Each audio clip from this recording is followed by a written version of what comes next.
All right, hey, we're back to talk about meaning in life and why it matters by Susan Wolf. And I should have mentioned this in the last video, and it's kind of stupid I didn't. But in the last video, I really need to point out that we were only talking about the first lecture. We hadn't moved into the second half for the second lecture and the responses. So today we're going to be talking about part two, or the second lecture, why thinking about meaning in life matters, and maybe some of the responses and our thoughts about it in general. So I just wanted to clear that up about our last video. We kind of got into that anyway. Yeah. I mean, some of the things we talked about last time were just directly touched on in this second part. So how do you want to tackle this thing? I mean, I enjoyed it very much. I think I would recommend anyone to read it. I think it's really good philosophy. It's just enjoyable to read. Maybe I should start like this just by reading this book. I don't know, just one thing that kind of occurred to me as I was reading, or one thing I was feeling was just that as I was reading the book, I kind of felt again the fact that maybe but like a fear of not succeeding, a fear of failing, it just gets in the way of real meaningful activities. Like why try to find the meaning in absolute success when you lose so much by not appreciating the process, not appreciating what you're doing for just how it is, the whole process of it unfolding. And I just felt like even as we're doing this book, and especially just in doing philosophy, and this comes up in the book too, what is the criterion of success? One of the commentaries kind of tries to highlight the fact that like some people in art, when they make a new style of art, it's totally mysterious that whether they've succeeded. How could you say a new style of art has succeeded after you've come up with something? What would that even look like? What would the criterion look like? It's just something so beyond your comprehension. There's something almost inherently, the possibility of delusion is inherent within it. And I mean, even in something like this, what we're doing with philosophy, what would be the criterion for ultimate proof of our success? Maybe it'd be really difficult to find one. And it just reminded me that just what we're doing itself has meaning. Just describing as this pursuit, and maybe even failing. And maybe we will fail. That's fine. As I was just thinking about, like, it doesn't matter so much the ultimate success of what we do. Meaningfully, it doesn't matter so much to me. It's just the attempt to tackle this book, and I don't know. I just really like that. It's one of the messages I got out of this book. Wow. Well, I like how you tried. One of the issues I was kind of struggling with this essay, because it seemed to be butting heads with two people, who I also really liked. These ones. Mm-hmm. And I like how you really found a way to kind of reconcile that. You really wrapped up what she was saying, kind of put a Camus stamp on it. Because that was, Go ahead. This idea of success, right? Like how, because she talks about this, like how necessary is success? I mean, there's such a high chance of you failing anyway, and what exactly does success mean in some situations? Or and I was even thinking about, like, in my life, there are some things like, what is there a final state to what some things I do that give my life meaning? What would be the final state of loving my wife? What would that look like?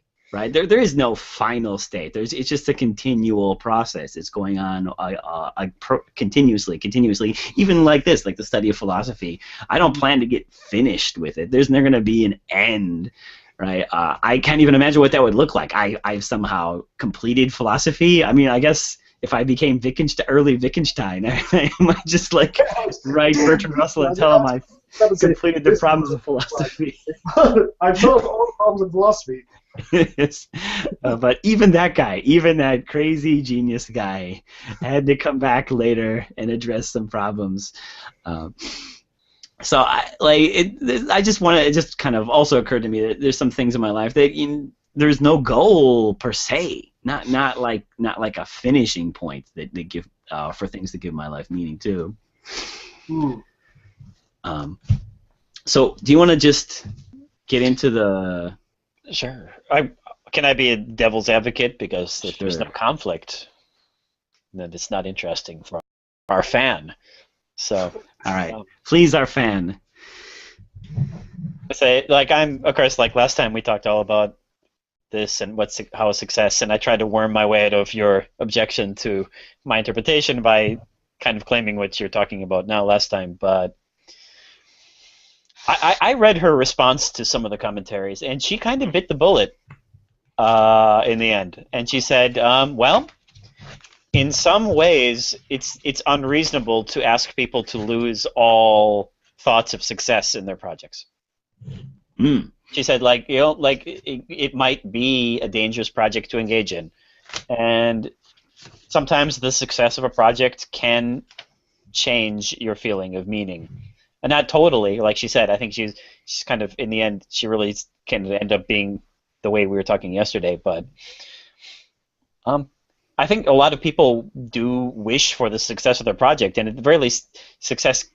Don't you agree that success can fit somewhere in here, if not Oh, as a total end goal, it's somewhere in here, isn't it? I agree. It's something.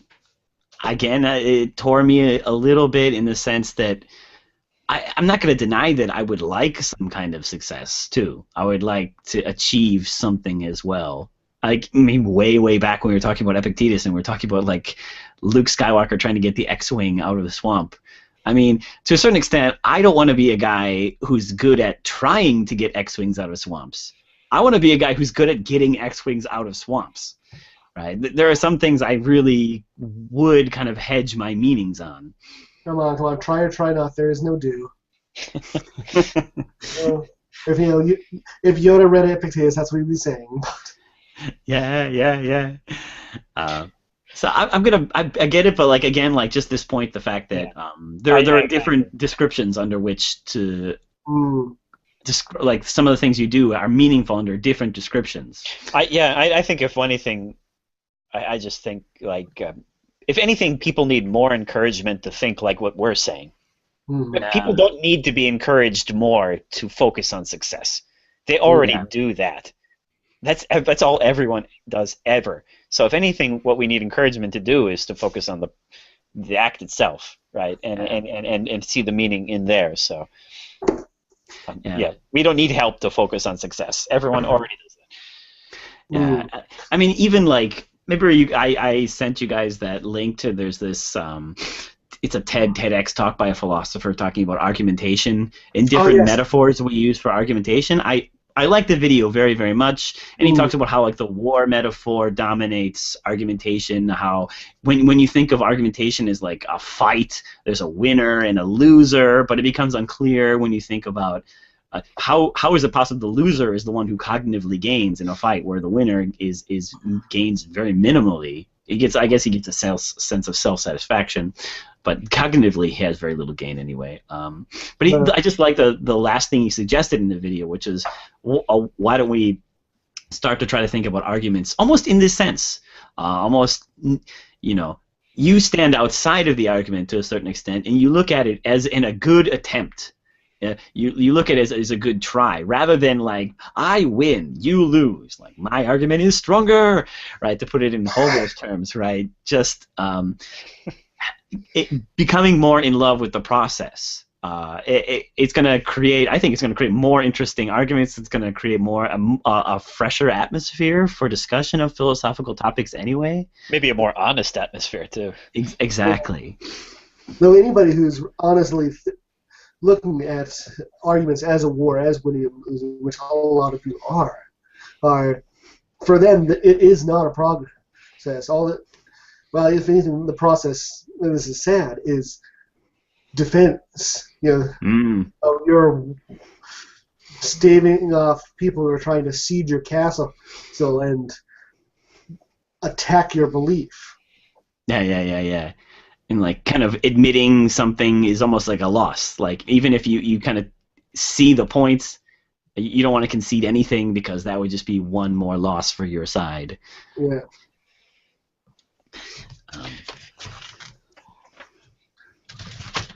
I was kind of wondering because I was a little bit afraid, like, because unfortunately I kind of derailed us for a long time last time, and we didn't get to talk about some really important things even last time. And maybe it fits into what we're going to do this time, meaning and why it matters. But I think one of the things we didn't focus enough on is her idea that a good life needs three things, right?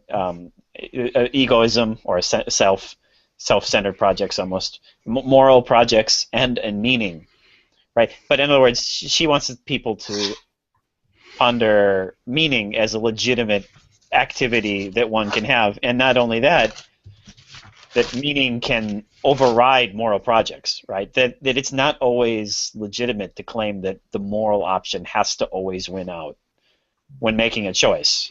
I know this is one of the things that I think was really neat about this essay is that there's this third option, and thank you, Captain Kirk. Maybe it's a little obvious because we all live our life this way, but I mean, I just want to ask you both of you this question now. Isn't this something we could say to? Now, this is going to sound weird. Maybe a kind of a straw man antinatalist.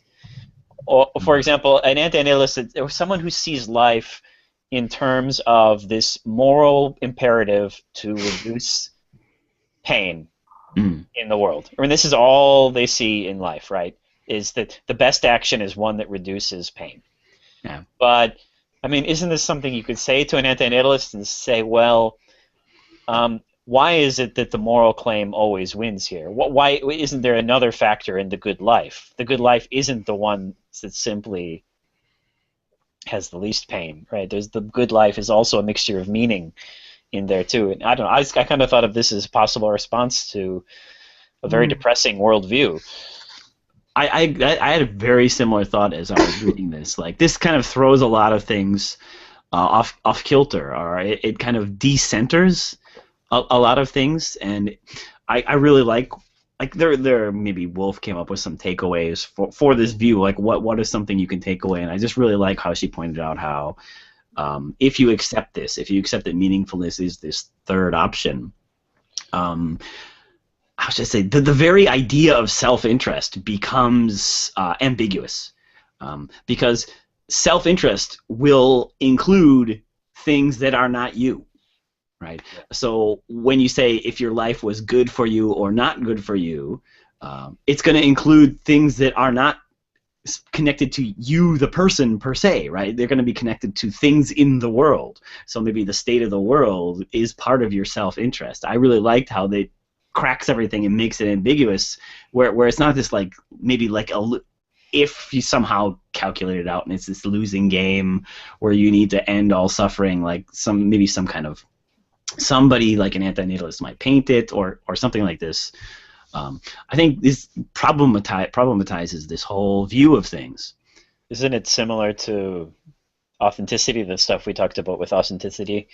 How about your authentic self is not only just you, but your projects that you're involved in, the wife that you love, right? That it's not simply self-contained. Yes. Yeah. Well, I dropped out halfway through Taylor, but I was you like I said, how you develop yourself even through dialectic. Yes. Yeah. We can look at this when you have this objective element. I mean, and that Wolf is proposing, you can say that you are kind of developing yourself in a dialectic relationship with whatever this thing worth loving that you love, as she would describe it. Can I just ask both of you a question? Also, Internet, please don't judge me for this, because this is going to be weird. So, do you think that this could be one way to interpret Kierkegaard's teleological suspension of the ethical. Wow, I just went there. I went there too. Wow, my God. I think we had similar thoughts this week. I took that as a possible reading of the teleological suspension of the ethical. I mean, really, it almost seemed like directly related in the sense that like he was viewing it as like a grounding in the life world itself, which kind of supersedes or can get underneath the grounding in the social world that morality provides. Mm-hmm. Okay, thank God.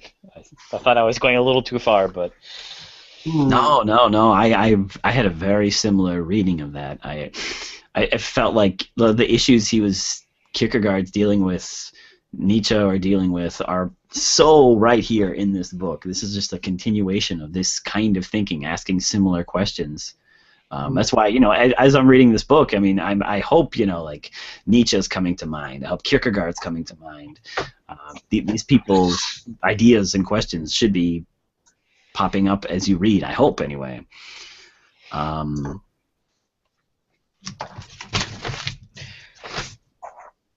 Can I ask a question that might derail us a little bit? Oh, go ahead. I derailed us the entire time last time, so. All right. Now is your chance. Now it's my chance. I just want to get your feeling about this. So, and well, maybe we touched on this ever so slightly before in our last one, but Normie Arpley in her commentary kind of does a very interesting move against one thing in this thing about meaning in the essay, which is she says something like meaning to say that meaning is a part of life is a distortion on what's really happening. It's to say like I love my wife because it's meaningful. I'm going to help my wife because it's meaningful for me.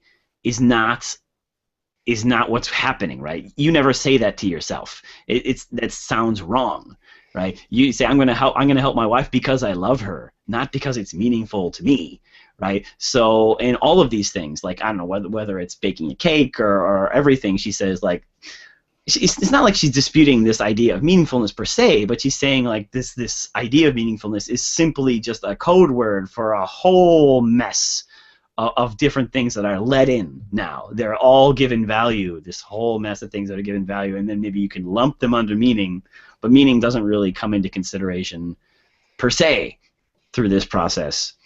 And they kind of have a little interesting back and forth about,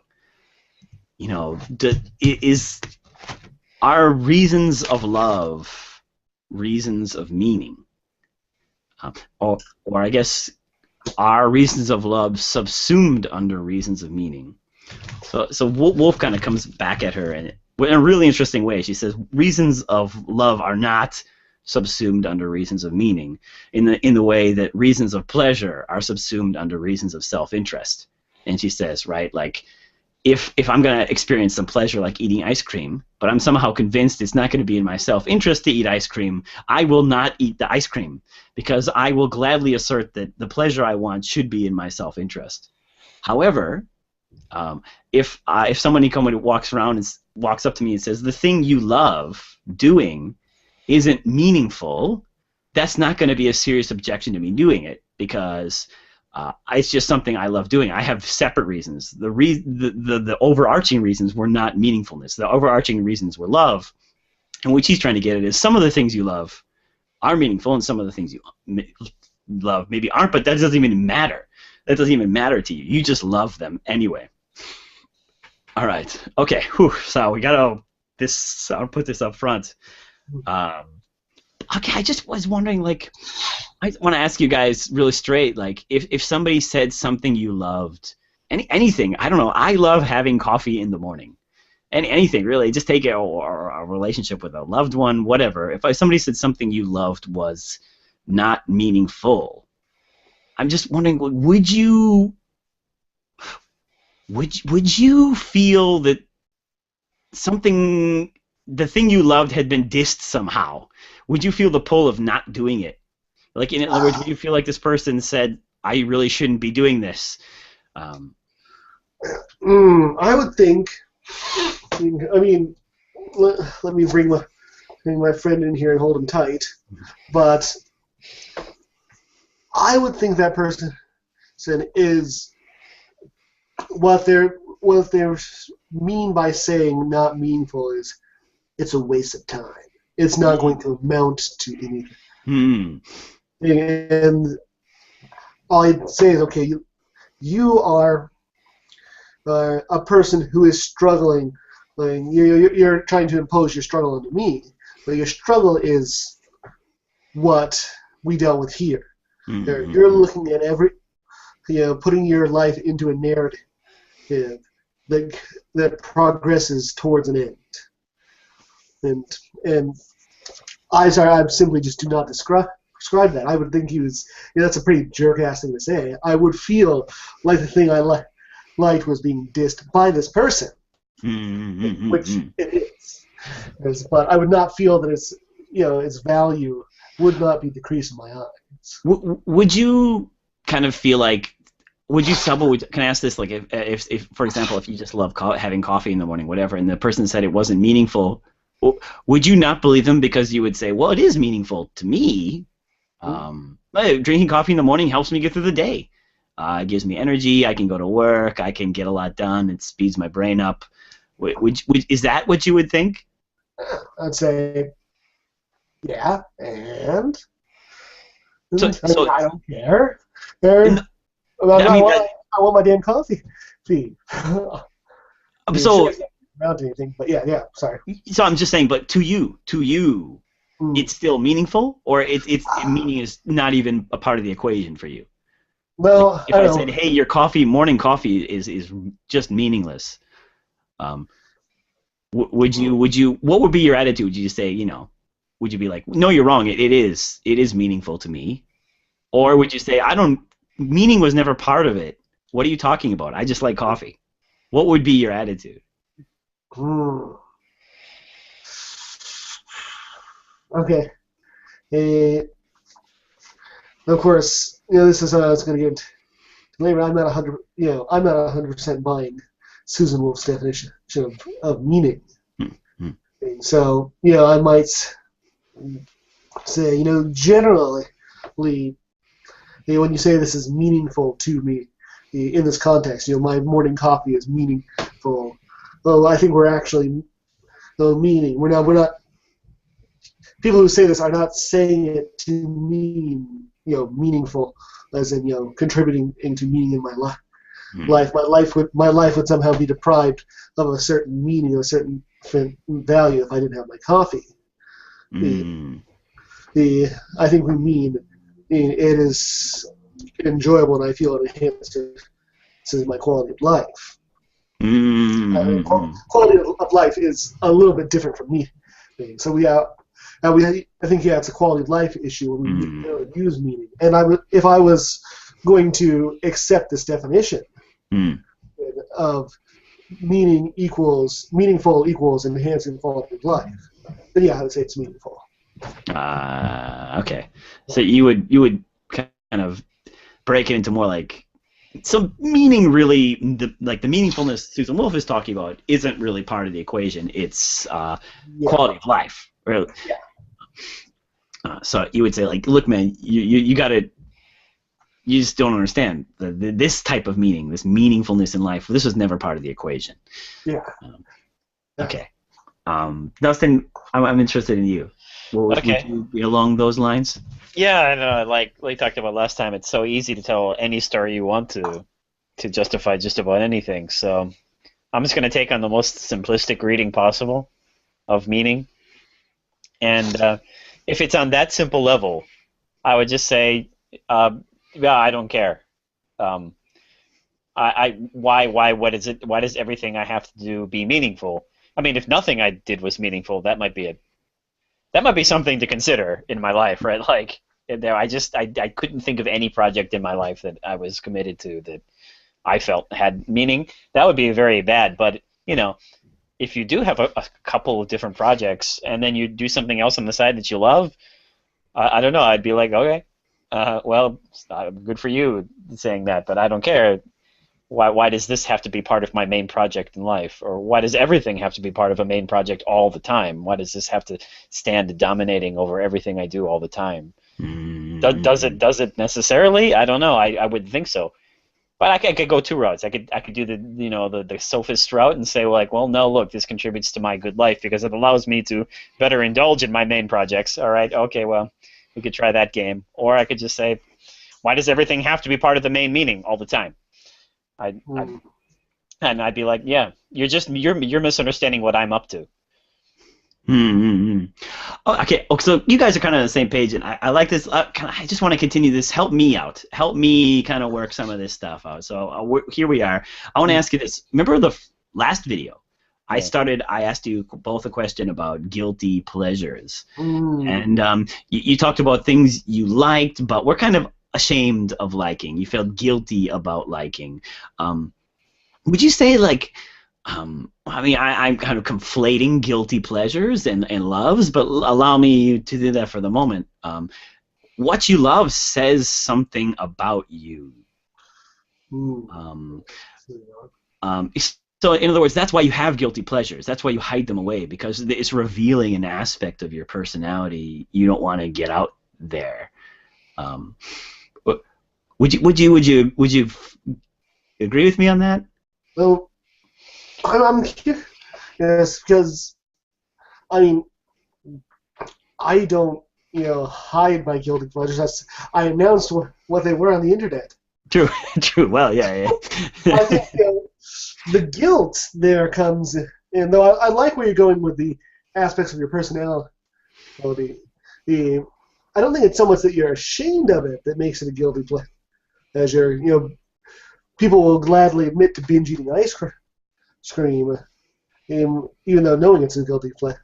Sure, it's not so much a shame thing as that perhaps you do feel that concern for it because you think that this activity that is a waste of time, like my reading my idol blogs or Dustin and his reenactment shows, and you think, man, I'm a person who likes this.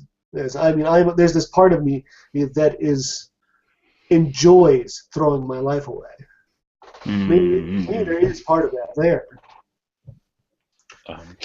I don't know. Like I don't agree with this question only because I feel like you are conflating love and guilty pleasure. Like I would call tennis a love of mine, and I don't think like all the time I spend, whatever time I do get to spend, what little time I get to spend playing tennis will ever amount to anything, and it's certainly not even helping me really get any more healthy because I don't play it enough even to do that these days. But I love it, and I love doing it. I wouldn't call that a guilty pleasure at all. I would never think tennis is a guilty pleasure of mine. Well, what if you loved? What if you loved something that was kind of socially unacceptable? Oh, that's what you mean by guilty pleasure.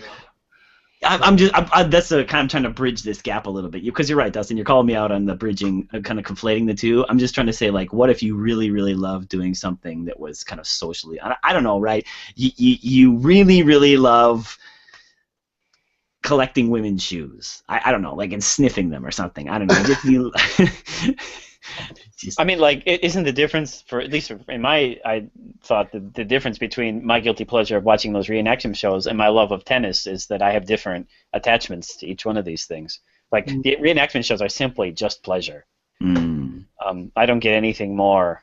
This is going to start to kind of undermine my initial answer, isn't it? That I don't get any more out of those shows than just in the moment pleasure. Yes. And I don't want to be the kind of person that always does that. Yeah. But I'm willing to indulge in it occasionally. I judge them guilty pleasures. I don't really care what anyone thinks, but I judge them guilty pleasures because I don't want to be the kind of person that only indulges in that. That's what that's why I would call them guilty pleasures. And I don't love them. I don't love them. I know that.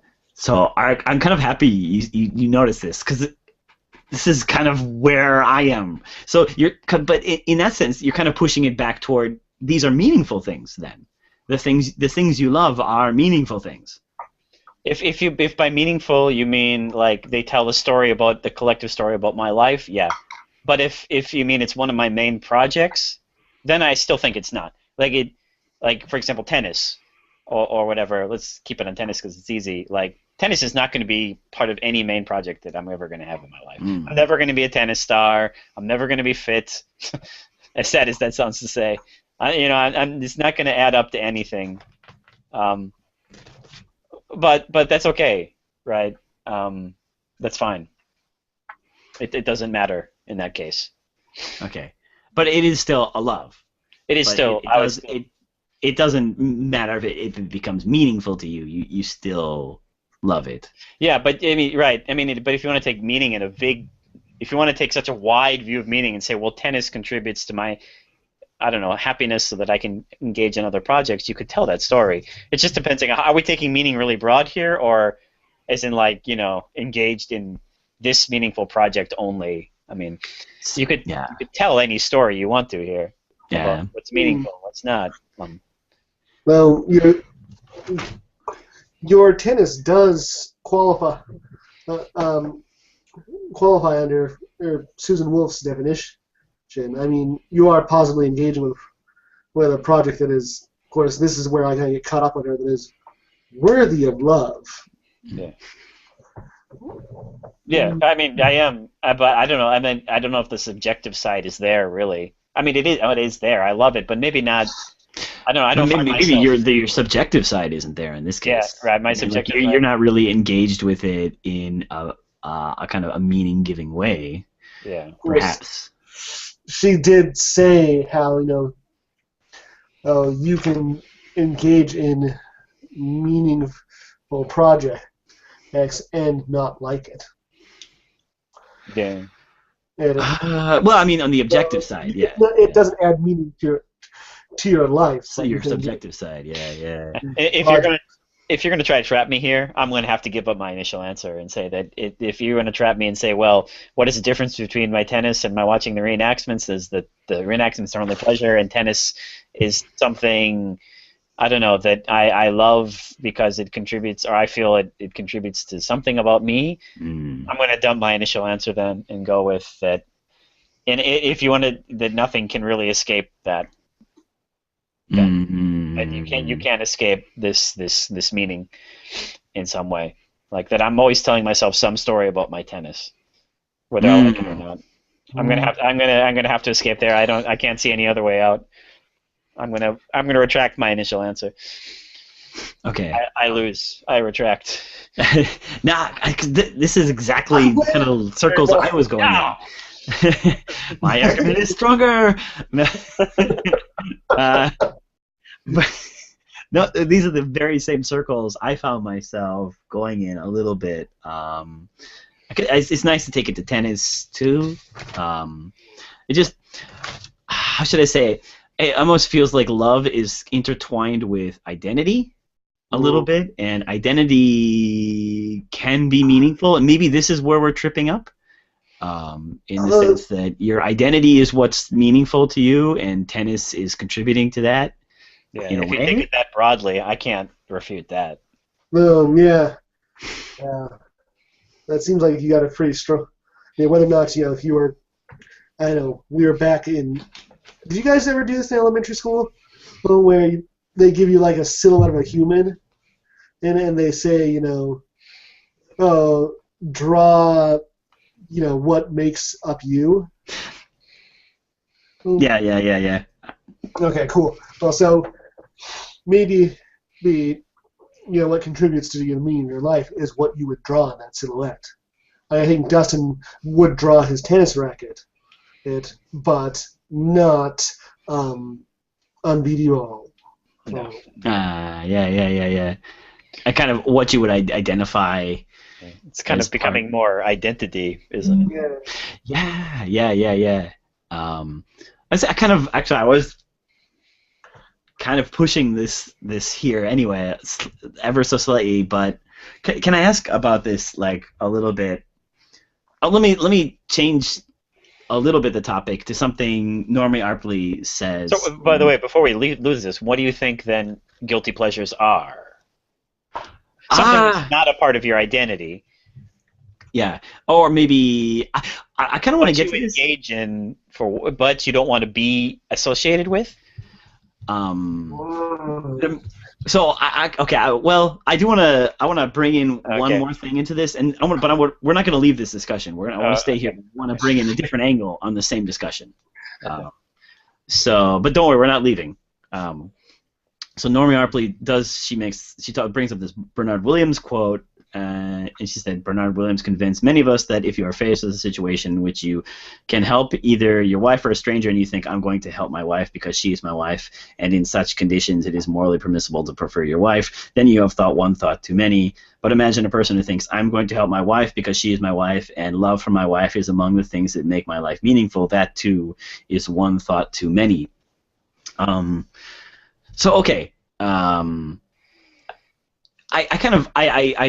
agree with what she says right here about that being one thought too many, but maybe it isn't part of the problem here that there is a reason for your love, but she has given, on purpose probably, but the wrong type of reason, right? So it's a difference of kind. Right. So, let's imagine this person said this: I'm going to help my wife because she completes me. Or I'm going to help my wife because without her, I wouldn't know what to do. My life would be miserable. That seems more natural, doesn't it? That seems like, that doesn't seem weird. It doesn't seem unnecessarily subject-centered, does it? You would. It would, in a way, boil down to the same thing. So, part of what I'm doing here is I'm bringing it all the way back to this guy, Robert Solomon. I'm going to bring Robert Solomon back in here a little bit, and what he talked about in love in this book. Or he talked about this, how he theorized part of what's going on in love in these types of relationships is a kind of identity, a joined identity. And the problem with this guy who says, I'm going to help my wife because it's meaningful for me, is got it all wrong, right? He's talking about a me that doesn't include her, right? But that's what love is. It's a me that is her. Okay.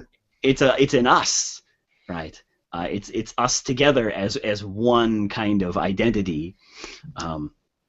So this type of love, I'm assuming, would be meaningful. I would think it would be a meaningful activity. But so bringing this back with this other discussion about tennis or whatever. So I guess this love, there's so many things I'm conflating here, but I think like my relationship with a person. Now meaning is being conflated with identity. Yeah, exactly. Meaning and identity are coming together, and not only that, love for a person and love for tennis are coming together. There's so many conceptual confusions going on here. So you can see why I'm confused, because obviously I'm just mixing up so many things. But that's okay. Susan Wolf told me not to be afraid of failure, so I'm just going to fail right here. There's a million conceptual confusions going on here, but I guess, but things you do love do speak to you in a way, right? They speak of parts of you. Wouldn't you say the fact that you love them speaks of you? Yeah, it's unclear sometimes what part. Exactly. Sometimes you don't know what part of you it speaks to, but it does speak about you. So I just maybe kind of bringing it back to this. So would it be simply the fact that so some reasons of love are meaningful, and some reasons of love are not meaningful. So in a case like this, it would be something like, maybe my love of tennis speaks of me. It speaks of something of my identity, but it speaks about a part of my identity I don't think is important. It speaks about a part of my identity that I think is, I don't consider the core of my identity. It would almost be like the desire part of my soul in Plato's triad of reason, spirit, and desire. It speaks to it definitely speaks of me, but it speaks of just a little part off to the side, not like the core, not like the wisdom part at the top. Right? Is this where we need to go with this? I suppose I could be wrong about that too. It's interesting that I could be wrong about that, but I'm probably not. I can imagine myself not playing tennis and not changing that much. So where are the guilty pleasures then? Are they even further out of the pyramid now? Yeah. Oh yeah. I would say, guilty pleasure. So, guilty pleasures. Let's get Plato in here, and let me try out and get something across with this metaphor. This might fall flat on its face. Just please bear with me. So we have our city, our perfectly just city, with the gold souls on top and the silver souls doing their silver soul things, and then all of our pleasures, our desires, are running around, but they're all oriented towards a specific aim. That was this whole part of that tech name, minding your own business. All of our pleasures are minding their own business, thanks to our great gold soul leaders. And since this is a great city, we don't let foreigners in because we're all born from the same soil. Like here, but every once in a while, we go out and there's a camp of foreign prostitutes sitting right outside the gates of the city. Next to the pastries? Next to the pastries are in the city, because that's why we have war. Okay. No, but there's a crop of foreign prostitutes right outside the city, and every once in a while the gold-souled people will go out and have some fun with this camp of foreign prostitutes.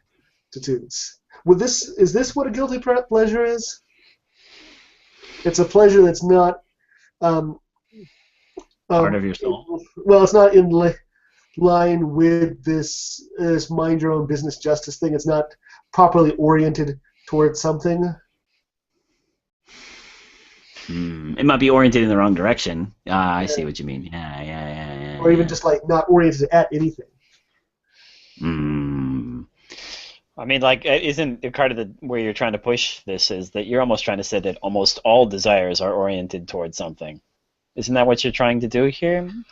Well, I mean, I'm kind of just throwing that up there, right? I'm not sure where I want to go with this exactly. I want to throw a bunch of concepts around just a little bit. Actually, I do. I kind of have a little bit of an answer for this, but it's going to start running in circles again, perhaps. But like just on this thing about guilty pleasures, right? Yeah, it's got to run against. It's got to run severely against. It's got to be a pleasure, which I guess would mean the differentiating between a pleasure and a love. I guess it would just be the attitude you take toward it. Let me stop you there. I think you're wrong. Go for it. Yeah. Because a pleasure. Or let's even look at this word. You can have a love that's not pleasurable.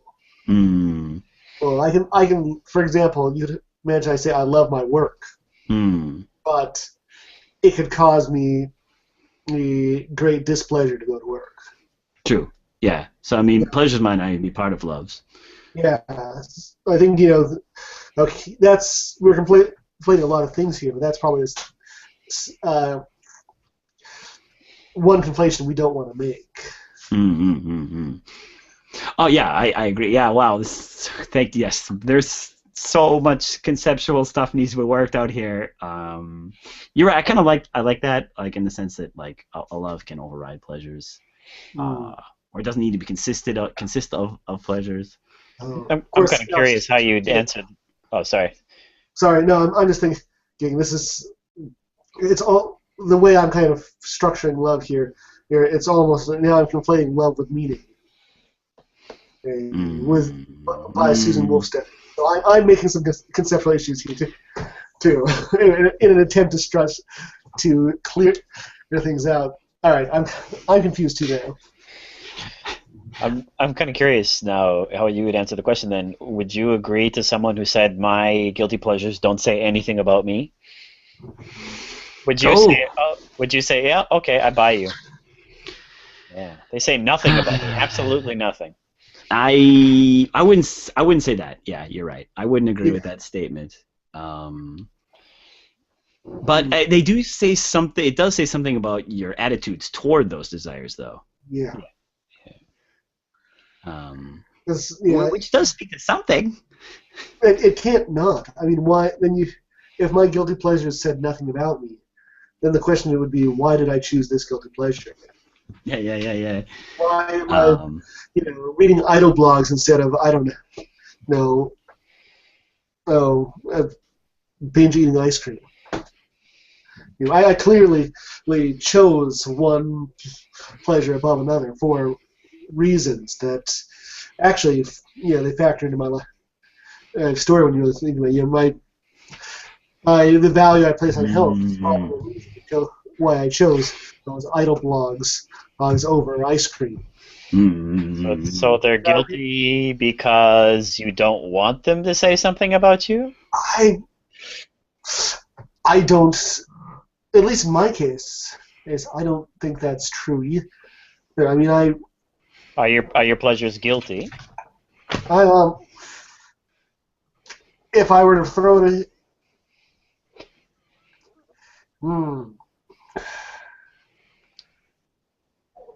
Are your pleasures guilty or simply unacceptable to society? Yeah, that's where I would have called them guilty before we started this conversation. My idle blog reading thing, I would have called it guilty pleasure before we started this conversation. But now I'm confused. I'm going to go in the guilty camp. To me, my Puzzles and Dragons was a waste of time. Yeah, to me too. To me too. It's well, I engage in a lot of idle-related activities. I do. And even so, it's not because it is an idle-related activity that's a waste of time. But even among these idle-related activities, this is one that I do not feel benefits my. It's any part of it is not a strong contributing factor to my enjoyment of the hobby. But at the same time, I can't necessarily call it a guilty pleasure anymore. No. Yeah, I mean, like in my instance, only in my instance alone, like I don't want the fact that I watch, for example, American Idol to be thought of as a significant part of my character. Yeah, I would say. Or at least anything that you should take into vast consideration when you're dealing with me. I want to kind of like expunge that from any possible interpretation of my identity. But I don't know. I mean, like, can I legitimately do that? That's another question. Maybe I can't. I probably shouldn't. But like you would at least like to have it to have a minor role, an extremely minor role. Yeah. So basically, when we're making your headstone, you don't want to say "Here lies Justin Brown," or a lover of philosophy, tennis, and American Idol. Yeah. I love you, Ryan Seacrest. That would be it on my tombstone. No, that would be terrible. Just like I don't want my tombstone to say "Here lies Jesse Roberts." He finished Alberto's book, but you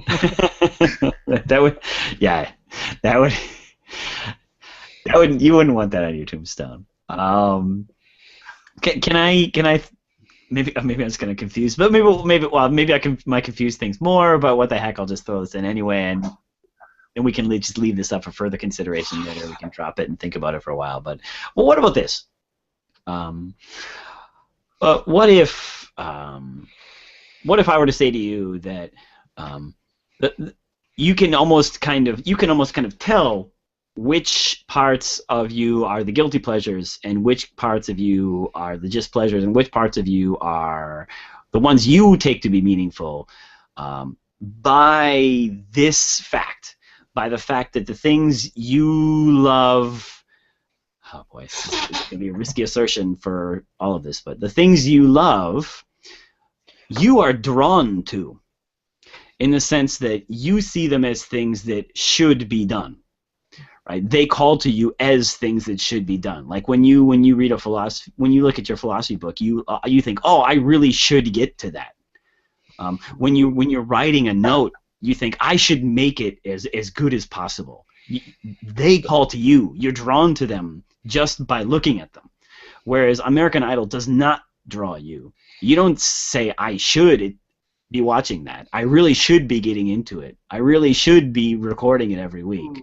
But the things you do love, the things you consider most meaningful in your life, are ones that literally do draw you into them by this kind of should.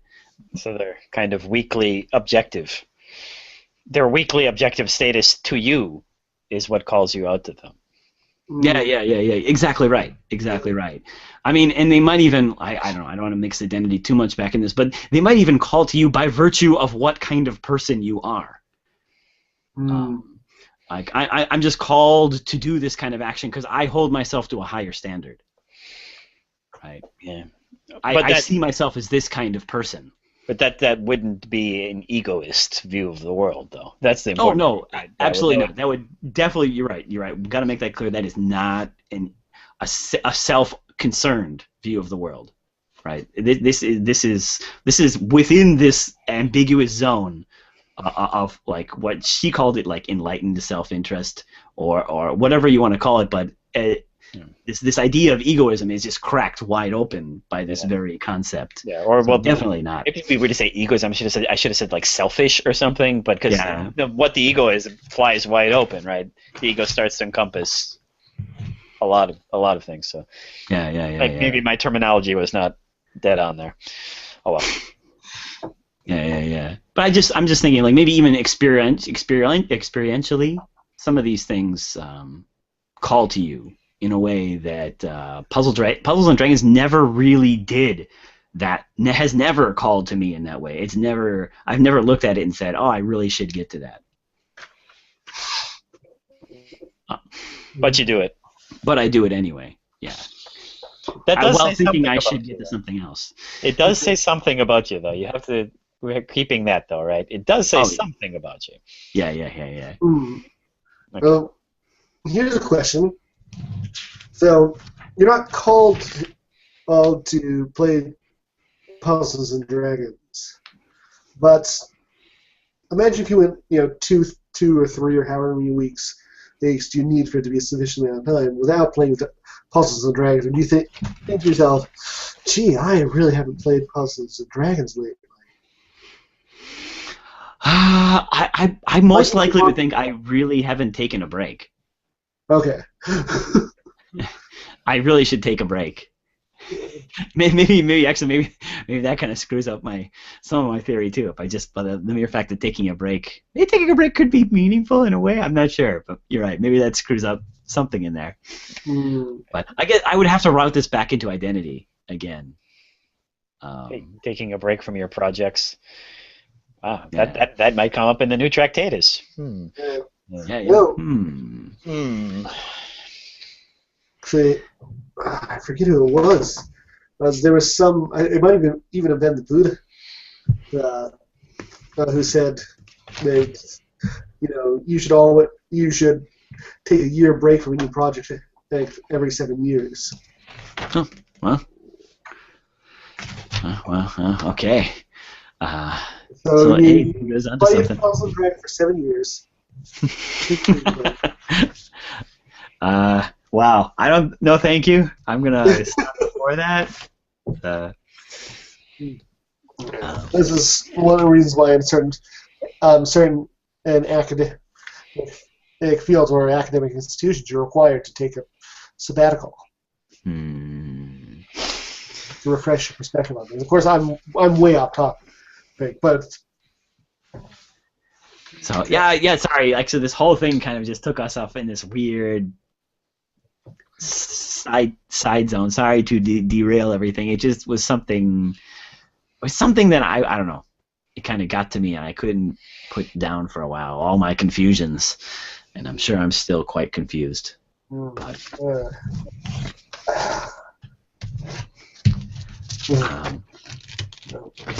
Can I just anyway, say something that would risk? sure.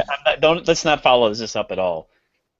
Don't follow this up. I just want to say it, and then I just want to hear your thoughts, and then we're going to leave it. This is going to be 1 minute alone. Is it possible, in a kind of funny way, that the people that are most stirred up by Anita Sarkeesian don't realize the meaning that games actually play in their life? Like they somehow have lost the thread. Like if they didn't, her criticisms wouldn't get them that stirred up if all it was just fun. Right? I see what you mean. They'd misunderstand the role the games are playing in their life. And now let's not follow this up. Just yes or no, please. Let's not go here. Yes or no, Jesse and Justin. Yeah. Yeah. They are confused about what games mean to them. Okay, good. Okay, let's not go here. That's too sidetracked. Sorry, I haven't said it. All right, so. But speaking of. Anyways, as requests to our viewers, you want to hear this discussion played out? Please request some comments. We will have a video at another time on this. Yeah. I just wanted to know if that was too crazy a thought. It's just something I thought when I was. No, I think you're right, and we can certainly discuss it at a later date. On air if we get enough comments. Yeah. All right, but sorry. Let's get back to Susan Wolf a little bit. Like, is there anything you guys else you want to talk about? I think I just want to say, like, so me personally, the commentaries were all really great, and they all brought up some interesting points.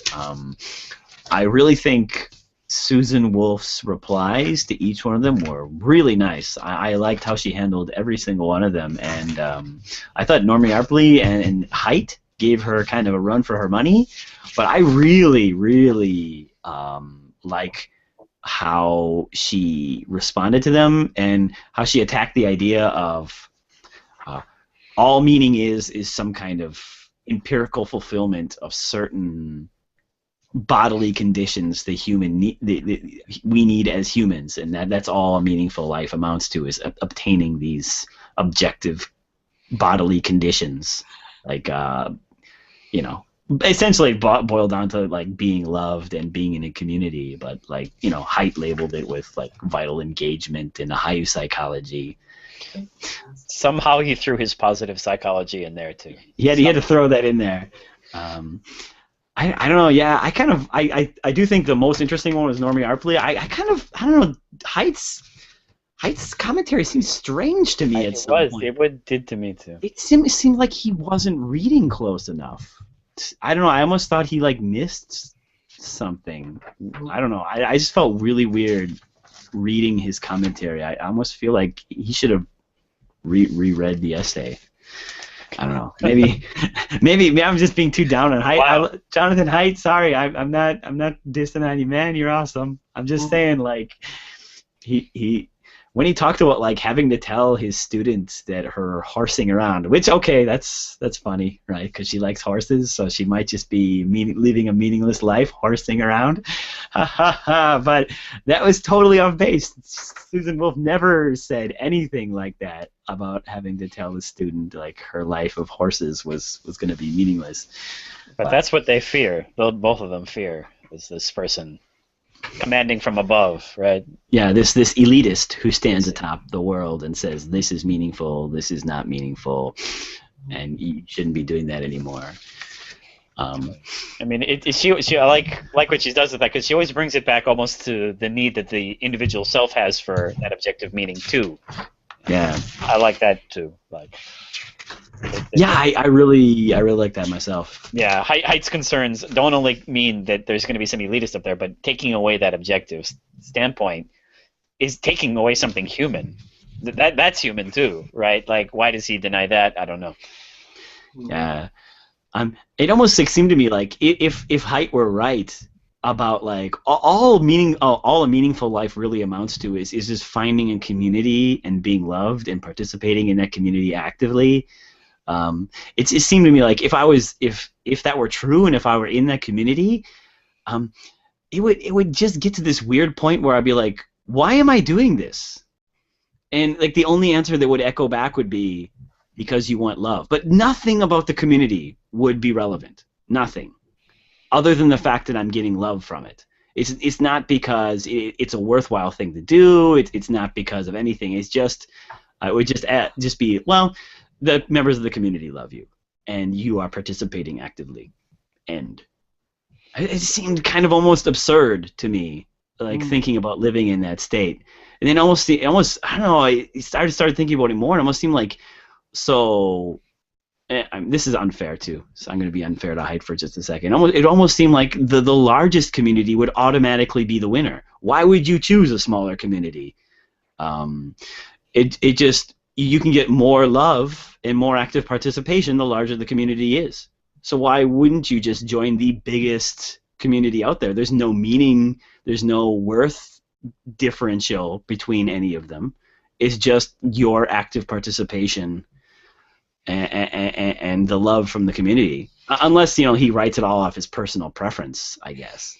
Yeah, isn't it amazing how when psychologists come in, kind of truth flies out the window? Ha ha ha.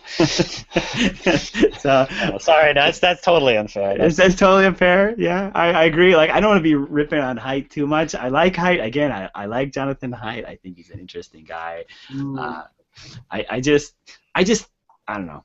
I think there are a lot of potential flaws with his account too, so kind of almost weird, absurd flaws. He'd have to like fill out this big formula about how this would even work for me to buy it. At the very least, like, I just don't understand why in the end her account sounds the most human to me. Exactly. Right. I mean, exactly like, his account doesn't sound human.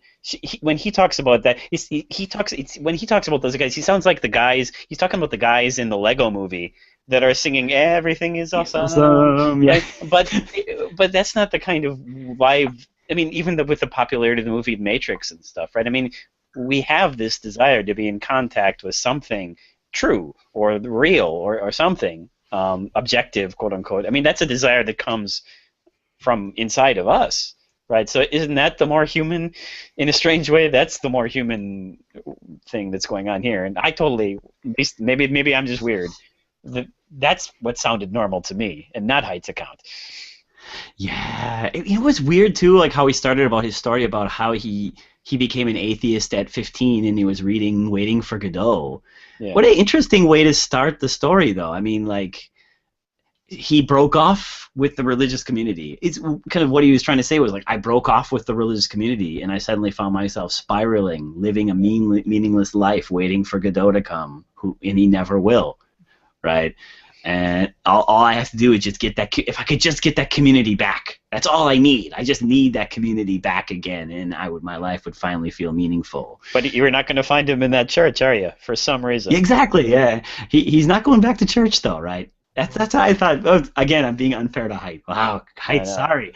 I know. Totally. This is totally unfair to him. You're so much smarter than I am. So sorry. Yeah. Yeah.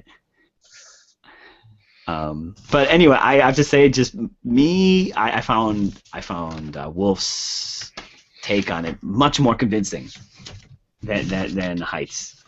Just this need for this objective morality came off as much more convincing. And even like this, where she talks about things like, just by asking the question, taking the risk, asking that question about your life, is what you're doing meaningful, right? Face that risk, maybe you can modify your projects, maybe you can hone them and make them even more meaningful.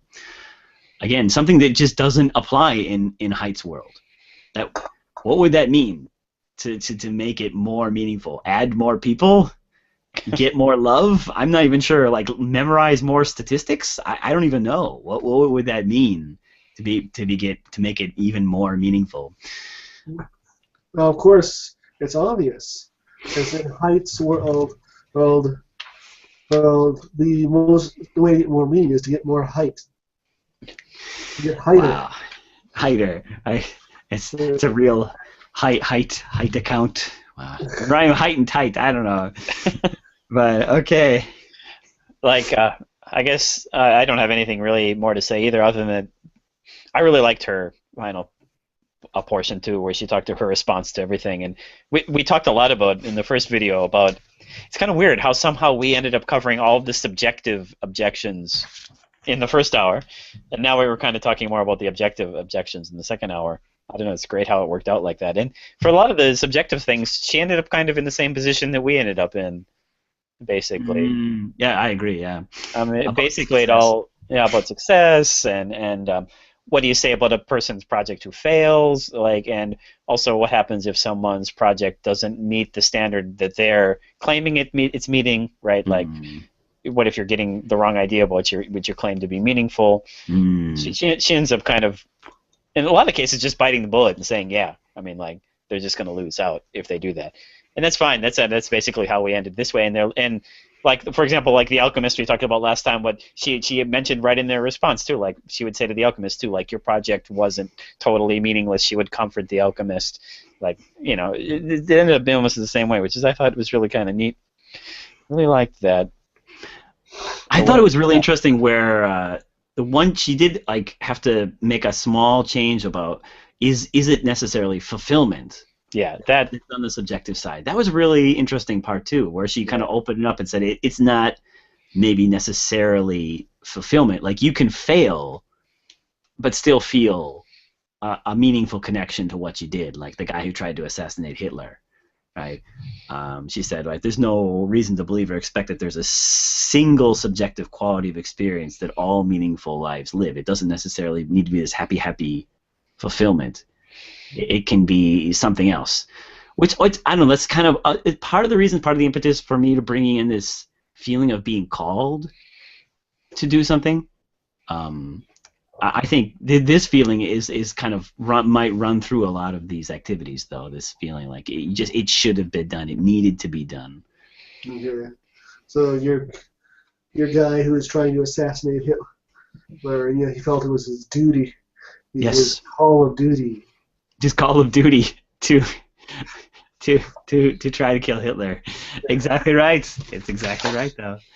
I shouldn't be taking too much credit. I'm kind of half borrowing some of this stuff from Charles Taylor, by the way. But well, oh well. I don't know. I could ask a really confusing question. I don't even know if I want to, though. Why not? We'll do it, and then we won't spend long here. Not long.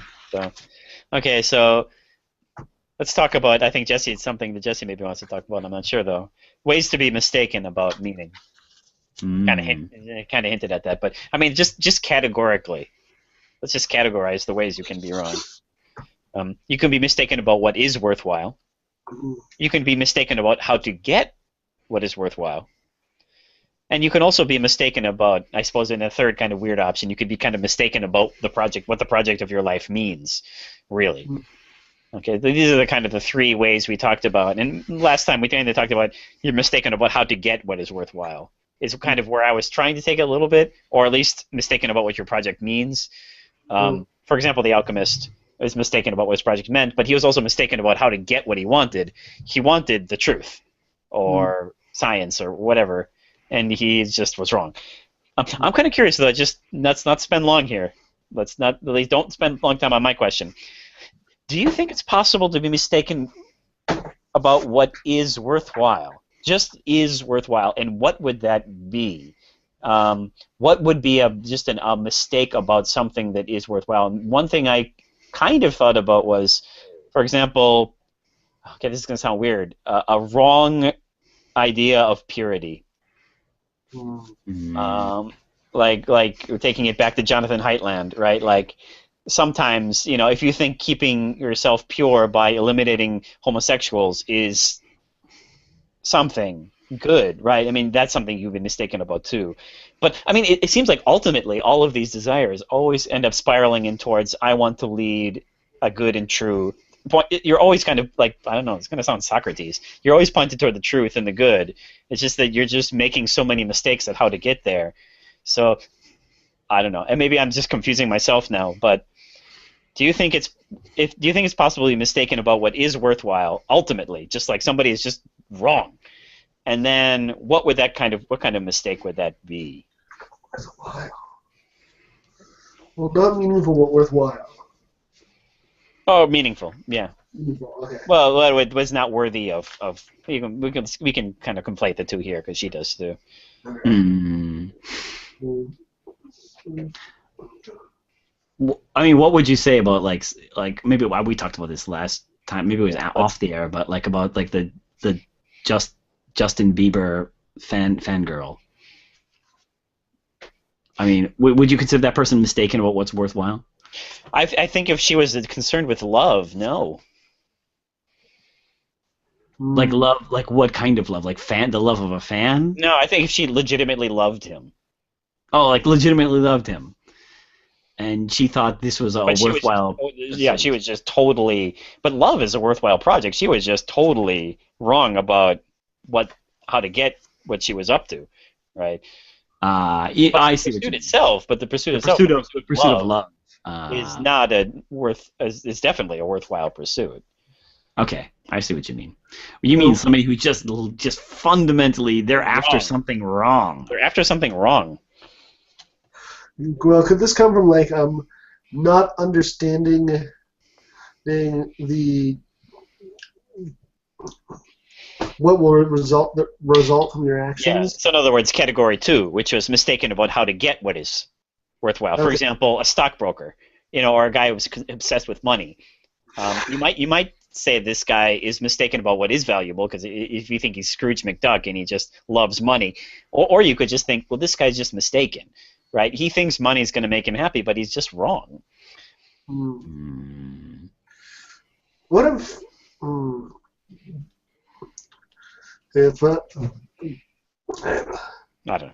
Maybe it's just that it's a confused question. I don't know if we don't even. Somebody who's just totally wrong about what they're after. Well, I mean, what would you say about purity then? Could you be? I mean, people are obsessed with purity, and I think in the modern time, people do say that this is a wrong thing. Yeah. I mean, just fundamentally wrong. I mean, this is a debate that's going on right now in the real world. I agree. People that hate homosexuals or whatever. Yeah. I mean, there's even like this ethic of purity could even be read into things like people who are over obsessed about organic foods and things like this, right? They don't want poison in their bodies, or these people who do massages who want to get rid of toxins, whatever that's supposed to mean, right? Maybe just us being liberals were saying like, oh, well, purity isn't as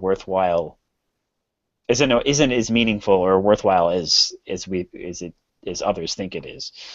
Or maybe we just say it's wrong. It's wrong to be valuing this to any high degree, which is, again, Jonathan Haidt might not like this. So today is the anti-Jonathan Haidt day. Sorry, Jonathan Haidt. Wow, sorry. We do love you. Yeah. Yeah. Yeah. Maybe this is just too muddled a question, so I don't even. I'm just kind of like.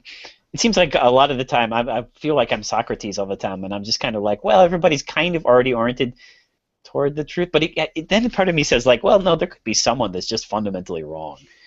But a lot of the time it seems like, let's just say, can we at least say this, 99% of the cases are going to be people are mistaken about the consequences of what they're doing, right? They're probably after something worthwhile, but they're just simply mistaken about how to get it. Most of the time. No? What if?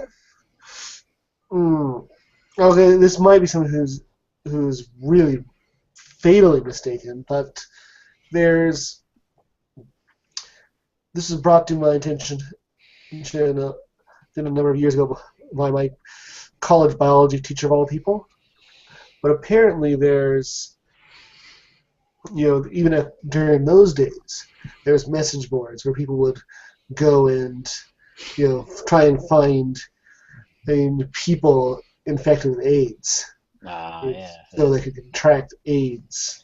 I've heard of these so-called, this is the internet. I'm not quite sure if it's real or a myth or something. I've heard of these.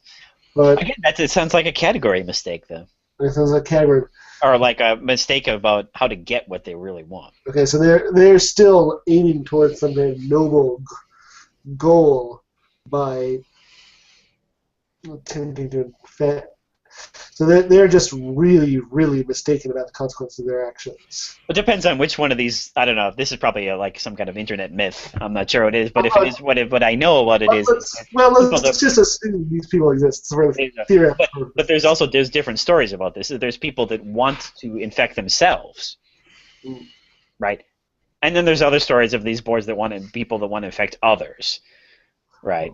I mean, like, yeah, if this is a story of these people that just want to take as many people down with them, well then, yeah, I don't think there's much redeemable there. I don't think these people really exist either. But if such a person exists, yeah, maybe that could be a good example of something that's not worthwhile. I'm not so sure what they're after there. Some kind of like revenge. Revenge. I guess it would be revenge, wouldn't it?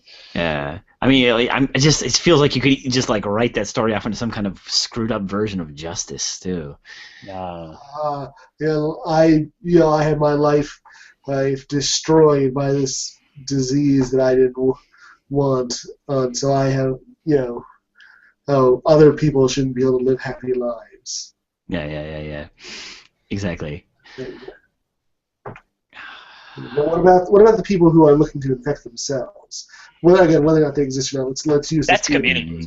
I mean, like if they want to join a community, then or something. Okay, so these people you think would feel so alienated from your regular communities. They're like, okay, I need to join anything I can. Here we go. Yeah. I don't know. Maybe this is just a pointless discussion because I mean, like, when it comes to these end goals, like, it's going to be just really unclear. Are they mistaken about what they really want, or are they mistaken about what actually is valuable? I guess, yeah, revenge might be a category up that could be kind of, at least needs to be taken down a few pegs. Purity, or authority. Like, how about authority? Sometimes of envy might like might not be worth pursuing. So these would be just mistaken values, Emotions. Value? Yeah. Emotions. We're getting to like more back to Robert Solomon again. Yeah, well, envy is an evaluation of the world, right? Yeah. I don't know. All right. Sorry to confuse everybody here. Sorry. All right. It's been a confusing day. That's okay. Yeah. It's just a minor point too. It's not nothing worth wasting our time on. So. I don't know. Anything you want to say, Jesse, about this? I don't know. I know. I'm like in aporia mode as it is. I feel like I just left the courthouse when all I was trying to do was go and convict my father. Surely you must know what you're doing if you're. Well, I thought I did. Until that old troll caught me.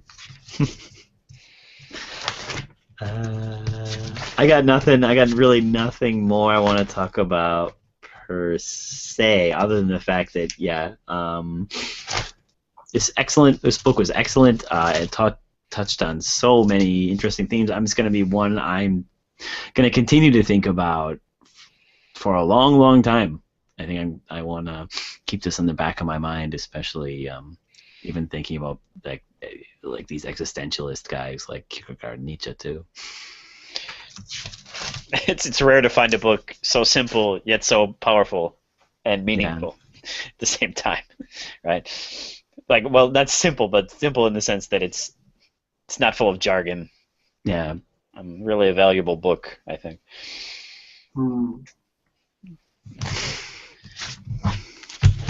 I really, for some reason, I'm really impressed with this like third option of meaning in life and how that could be like the teleological suspension of the ethical. I know for some reason this really struck me. I don't know. Kierkegaard. Yeah, I really like that too. Yeah, that's what Susan Wolf herself was most interested in anyway.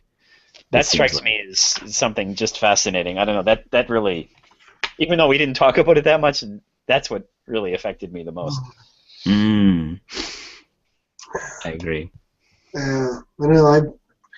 As much as I greatly enjoyed this book, maybe I'm just a little too, still stuck in Camus, and which is why I liked how we were able to put a Camus spin on this.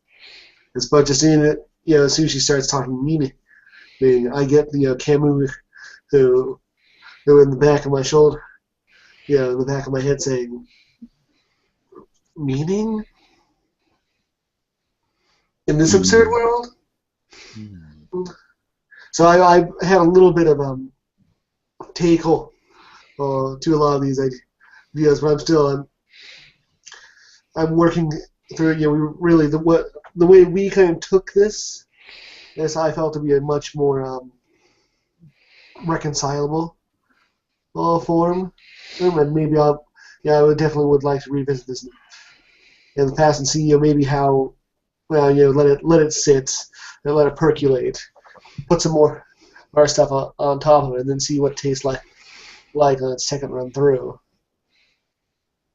Definitely. If it's a coffee metaphor, though, wouldn't it be better if it tasted more bitter? I don't know. Anyway, all right. Well, good bitter. I like bitter coffee. Well, me too, actually. Yeah. But like I say, I like my coffee like I like my men, ground up and in the freezer. Oh, You like noodles in the freezer? What? Yeah, why are you talking about noodles in the freezer for? Yeah, why? Do you like noodles or something, Jesse? I don't get it. Well, it's a Japanese joke. Yeah, well, there are noodles that you freeze, like ramen. Hey, I have a bunch of udon frozen in my freezer. Don't call the cops, everybody. Yes, Dustin's got men in his freezer. All right. I guess next time we're going to be picking up something new. Most likely, can we even say it? Nah. Should we? Let's leave it. Let's leave it. Let's leave it a surprise. Yeah, we're going to do something new. We're going to do something new. All right. So, yeah, everybody just look, right now on your screen there should be like a black silhouette of the book we're going to read. It's like Conan or something. It's like Pokemon. Pikachu. Oh, no, we're not reading Pikachu. Okay. All right. You'll see next time, people. It's going to be interesting. So, all right. Catch you later, our fan. Thanks for watching.